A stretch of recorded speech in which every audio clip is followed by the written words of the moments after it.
Guys, I think abortion is literally child sacrifice. All right, let's see it. What do you mean? Pagan tribes would literally sacrifice their own babies to their gods so that they could have better lives. So I count at least 3 problems here. To begin, that would constitute child sacrifice. It would not constitute abortion, and abortion would not constitute child sacrifice. These are 2 very different things. And that brings up the second concern. I think this content creator is ignoring, or at least is not going to acknowledge these are 2 different things, but is trying to use a single motivation to bridge the gap in there being 2 different things. So by saying this is so they could have better lives, this content creator is, one, just arbitrarily asserting a single motivation for a social behavior that has a lot of different motivations, and identifying a motivation that people today will intuitively associate with abortion. And so you can bridge the gap of abortion and child sacrifice constituting 2 very different activities by suggesting they have the same motivation. And so it's kind of just arguing by vibes.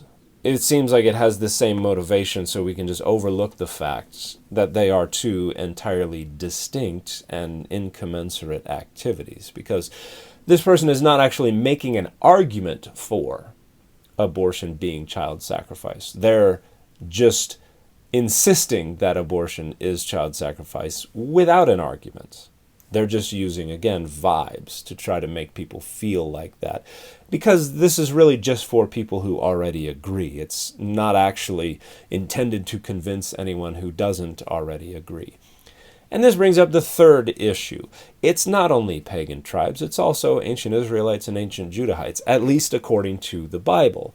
And according to the Bible, God commanded ancient Israel and Judah to sacrifice their firstborn children to them. We find that in Exodus 22, verses 29 and 30. And I know the response is going to be, no. You can look at Exodus 14 and Exodus 34 to see that you're commanded to sacrifice your children, but just kidding, not really, you have to redeem them, ha ha ha. Don't actually sacrifice your children.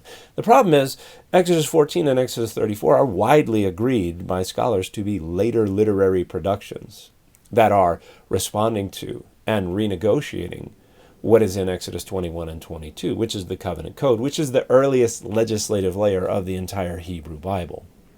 So the command that we find in Exodus 22, 29, and 30 was originally written without any qualification, without any command to redeem, and existed as such for centuries before people came in and said, no, not really.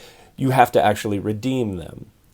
But how much sense does it make to just out of nowhere say, hey, guess what? You should sacrifice your kids, but not really. If you didn't want children to be sacrificed, you just don't command them to sacrifice their children. You don't say, well, let's do this child sacrifice thing, but let's also in different chapters say, no, not really, just kidding. Ha ha ha. And other parts of the Bible acknowledge that that's what's going on here. Ezekiel 20, verses 25 and 26, for instance, indicate that Ezekiel is aware of commands to sacrifice children. And Ezekiel is just saying, well, God did it to show him who was boss. God did it just to horrify and to decimate them. So we have a command on the part of the God of Israel, preserved within the covenant code, within the book of Exodus, to sacrifice children. And then we have later authors coming in and saying, let's not do that, renegotiating it to avoid sacrificing children. So this content creator is not only not making an argument and really just arguing by vibes, they're also ignoring what the Bible itself has in it regarding child sacrifice and the God of Israel. Oh, I just read about this. The Bible actually says that the Canaanites would sacrifice their sons and daughters to Molech for prosperity and economic gain. The Bible actually says no such thing whatsoever. This is wrong in 3 different ways. The first way is that it never assigns motivations to any child sacrifice. It never says, oh, this is for economic prosperity. That's something that these content creators are just making up. Again, because if they can make it sound like child sacrifice has the same motivations as they imagine abortion has, then they can overlook the fact that these are two entirely different things altogether. But additionally, when the Bible talks about Molech, it is always, and in every single instance, a reference to what Israelites and Judahites are doing. It is always condemning Israelite and Judahite kings. It is always condemning the Israelites and the Judahites for doing it. It is always commanding the Israelites and the Judahites not to do it. It never once associates Molech with the Canaanites. And that brings up the third issue. Molech was never a deity in the ancient world. Nobody ever worshipped any deity named Molech. Molech is a noun that refers to a type of sacrifice. And so from beginning to end in the Hebrew Bible, when you see something transliterated by translators as Molech, that's not actually the name of a deity, it's just a word for a specific type of sacrifice. Now, there is a passage in 1 Kings 11:7 that calls Molech the abomination of the Ammonites, and this is in a passage that is naming the patron deities of other nations. That is not actually a reference to Molech at all. It's actually a reference to Milcom, as you can see in 1 Kings 11:5. What has happened is that the final mem of the divine name Milcom has fallen off, leaving Mem Lamed Kaf, which the Masoretes thought was Molech. But it's obviously just the name Milcom without the final mem, because 1 Kings 11:5 already identifies the patron deity of the Ammonites as Milcom, as do other parts of the Bible, and there is no part of the Bible that identifies Molech with the Ammonites. Molech only ever occurs in commands or condemnations directed to Israel and Judah. So nothing that this particular content creator said was accurate.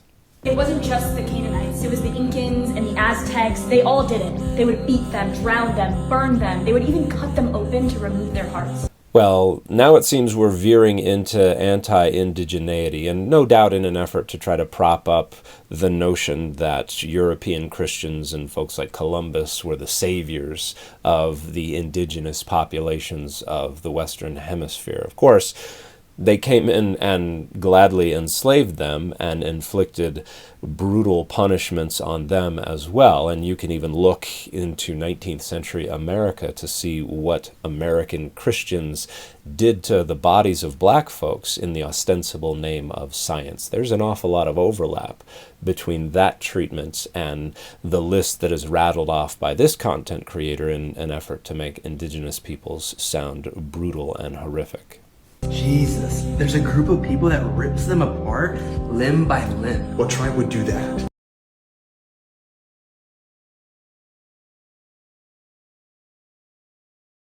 Again, we're veering into anti-indigeneity by suggesting this kind of activity is unique to tribal social groups, which is suggestive of non-European, non-Christian groups. But again, Christians and European Christians have treated the bodies of folks that were considered less than human even worse. But again, also in trying to link all this to abortion, we're entirely glossing over the fact that child sacrifice is something that always happens to born children, whereas abortion is something that happens before birth. So if you want to debate or even just try to make the case that child sacrifice is the same thing as abortion, you actually have to address the data. And this video is not addressing the data. This video is glossing over problematic facts, and again, just using vibes and anti-indigeneity and things like that to elicit cheerleading and digital pats on the butt from people who already agree. This is not actually engaging anything.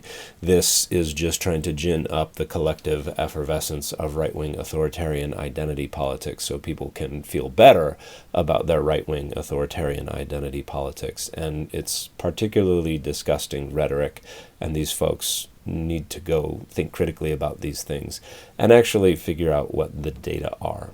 And the fit for this video has been Superman.